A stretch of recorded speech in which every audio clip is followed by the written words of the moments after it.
really gentle with this needle, with this assembly in general. Maybe you don't want this damaged. First we got this. We got a spring.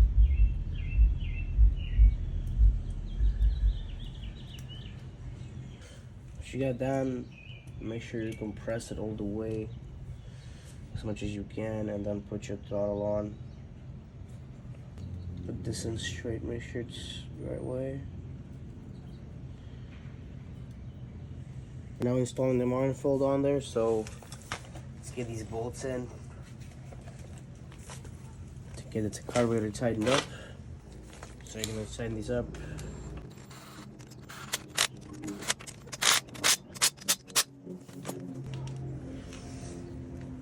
Alright, well, it looks straight like this, so kind of should be good. So we can kind of get this turned too.